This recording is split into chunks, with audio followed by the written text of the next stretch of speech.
ನೀವು ಈಗಷ್ಟೇ ತಿಳಿಸ್ಕೊಟ್ರಿ. ಮೊದಲನೇ ಹಾಲು ಹಲ್ಲು ಏನಿದ್ದಾಗ ಆಗ ಎಷ್ಟು ಪ್ರಿಕಾಷನ್ ತಗೋತೀವೋ ಅಷ್ಟು ಶಾಶ್ವತ ಹಲ್ಲು ಬೀಳುವಾಗ ಅಥವಾ ಬರುವಾಗ ಅದು ಒಳ್ಳೆಯದು ಮಕ್ಕಳಿಗೆ ಅಂತ. ನನ್ನ ಪ್ರಕಾರ ಒಂದು ಪ್ರಶ್ನೆ ಏನಂತಂದರೆ, ಹಾಲು ಹಲ್ಲು ಇದ್ದಾಗ ಏನು ಕ್ಯಾವಿಟೀಸ್ ಇರುತ್ತಲ್ಲ, ಆ ಕ್ಯಾವಿಟೀಸು ಆ ಹಲ್ಲು ರಿಮೂವ್ ಆಗಿ ಮತ್ತೆ ಶಾಶ್ವತ ಹಲ್ಲು ಬಂದಾಗ ಅದಕ್ಕೂ ಕೂಡ ಕ್ಯಾವಿಟೀಸ್ ಬರುವಂಥ ಸಾಧ್ಯತೆ ಏನಾದರೂ ಇದೆಯಾ, ಹೇಗೆ? ಯೂಶಲಿ ಹಾಲಲ್ಲಿ ಚೆನ್ನಾಗಿ ಹೆಂಗೆ ಗಿಡವಾಗಿ ಮಗದು ಮರವಾಗಿ ಬಗ್ಗಲ್ಲ ಅಂತಾರಲ್ಲ, ಸೊ ನಿಮಗೆ ಯಾವುದೇ ಥರ ನಿಮಗೆ ಫಸ್ಟು ನಿಮಗೆ ಪ್ರೈಮರಿ ಟೀತ್ ಕ್ಯಾವಿಟಿ ಏನಂತೀವಿ.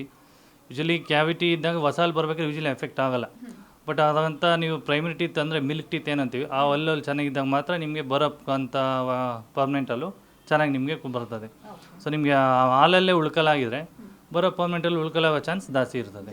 ಹೌದು. So as a safer side ನೀವು ಹಾಲಲ್ಲಿ ಉಳ್ಕಲಿರೋದಕ್ಕೆ ಅದೊಂದು ಪಲ್ಪೆಕ್ಟಮಿ ಅಂತ ಒಂದು ಟ್ರೀಟ್ಮೆಂಟ್ ಮಾಡ್ತೀವಿ. ಅಂದರೆ ಮಕ್ಕಳ ರೂಟ್ ಕ್ಯಾನಲ್ ಚಿಕಿತ್ಸೆ ಅಂತೀವಿ. ಇಲ್ಲ ಅಲ್ಲೂ ತೀರಾ ಹೋಗಿದರೆ ಅಲ್ಲೂ ರಿಮೂವ್ ಮಾಡೋದು. ಸೊ ಈ ಥರ ನಾನಾ ವಿಧವಾದ ಟ್ರೀಟ್ಮೆಂಟ್ ಇದೆ. ಸೊ ಅದ್ರಿಗೆ ಮಕ್ಕಳಿಗೆ ಯಾವ ಸಿವಿರಿಟಿ ಇದೆ ನೋಡ್ಕೊಂಡು ಅದ್ರ ಮೇಲೆ ನಾವು ಚಿಕಿತ್ಸೆಯನ್ನು ಮಾಡಬೇಕು. ಇನ್ನು ಹಾಲು ಹಲ್ಲು ರಿಮೂವ್ ಆಗುವಾಗ ಏನು ದವಡೆ ಹಲ್ಲು ಏನಿರುತ್ತೆ ಅದು ಶಾಶ್ವತ ಹಲ್ಲು ಅಂತ ಕರೀತಾರೆ. ಆ ದವಡೆ ಹಲ್ಲು ಕೂಡ ರಿಮೂವ್ ಆಗುತ್ತಾ, ಹೇಗೆ? ಅವುಗಳಲ್ಲೂ ಬದಲಾವಣೆ ಆಗುತ್ತಾ, ಬೇರೆ ಹಲ್ಲುಗಳು ಹುಟ್ಕೊಳ್ಳುತ್ತಾ, ಹೇಗೆ? ಈಗ ಇನ್ನೊಂದು ಸಮಸ್ಯೆ ಏನಂದರೆ, ಪರ್ಮನೆಂಟ್ ಹಲ್ಲು ಅನ್ನೋದು ಇಮಿಡಿಯೇಟಾಗಿ ಬರೋಲ್ಲ. ಅದು ನಿಮಗೆ ಸ್ಟಾರ್ಟ್ ಆಗೋದೆ 6ರಿಂದ 7 8 ವರ್ಷ ಸ್ಟಾರ್ಟ್ ಆಗುತ್ತೆ. ಫಸ್ಟು ಬರೋದು ಇನ್ಸೈಜರ್, ಅಂದರೆ ಫಸ್ಟು ಬರೋದು ಈ ಮುಂದ್ಗಡೆ ಎಲ್ಲ ಬರ್ತೀವಿ. ಈ ಫ್ರಂಟಲ್ಲಿ ಮೊದಲು ಹುಟ್ಟುತ್ತೆ.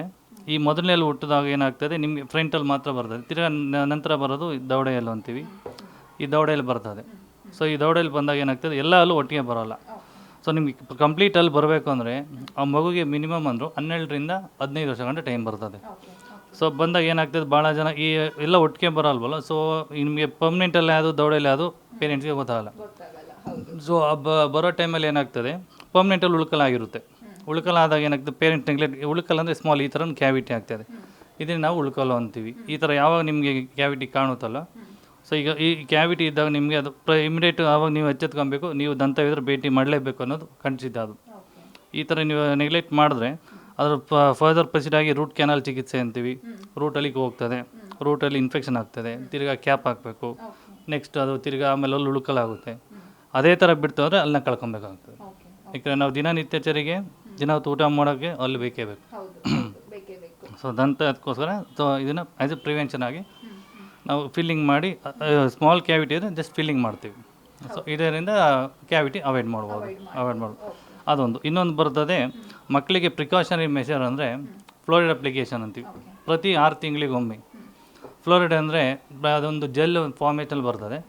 ಪ್ರತಿ 6 ತಿಂಗಳಿಗೊಮ್ಮೆ ನಿಮಗೆ ಹಿಂಗೀಗ ನಮ್ಮ ಜನರಲ್ ಪೀಡಿಯಾಟ್ರಿಷಿಯನ್ ಡಾಕ್ಟರ್ಸು ವ್ಯಾಕ್ಸಿನ್ ಅಂತ ಕೊಡ್ತಾರೆ. ಅದೇ ರೀತಿ ನಮ್ಮ ದಂತವೈದ್ಯಕೀಯದಲ್ಲಿ ಫ್ಲೋರಿಡ್ ಅಪ್ಲಿಕೇಶನ್ ಅಂತೀವಿ. ಅದನ್ನು ಅಪ್ಲೈ ಮಾಡೋದ್ರಿಂದ ವ್ಯಾಕ್ಸಿನ್ ಹಾಕಿದ ತಕ್ಷಣ ಯಾವುದೇ ಕಾಯಿಲೆ ಬರೋಲ್ಲ ಅಂತ ಇಲ್ಲ. ವ್ಯಾಕ್ಸಿನ್ ಬಟ್ ಹಂಗಂತ ವ್ಯಾಕ್ಸಿನ್ ಮಾಡಲೇಬೇಕು. ಸೊ ಅದೇ ಥರನೇ ನಮ್ಮ ಡೆಂಟಲ್ ಫ್ಲೋರೈಡ್ ಅಪ್ಲಿಕೇಶನ್ದಲ್ಲ, ಅಂದರೆ ಪ್ರತಿ 6 ತಿಂಗಳಿಗೊಮ್ಮೆ ನಮ್ಮ ದಂತವೈದ್ಯರಲ್ಲಿ ಬಂದು ಅಪ್ಲೈ ಮಾಡಿ ಪ್ರತಿ 6 ಮಂತ್ಸ್ ಒಂದ್ಸರಿ ಅದೊಂದು ಜೆಲ್ ಥರ ಬರ್ತದೆ, ಮಕ್ಕಳಿಗೆ ಅಪ್ಲೈ ಮಾಡಿದ್ರೆ ಸೊ ಕ್ಯಾವಿಟಿ ಭಾಳಷ್ಟು ಅವಾಯ್ಡ್ ಮಾಡ್ಬೋದು. ಇದು as A precautionary measure. Guarantee news, ಸುದ್ದಿ ಖಚಿತ, ನ್ಯಾಯ ನಿಶ್ಚಿತ.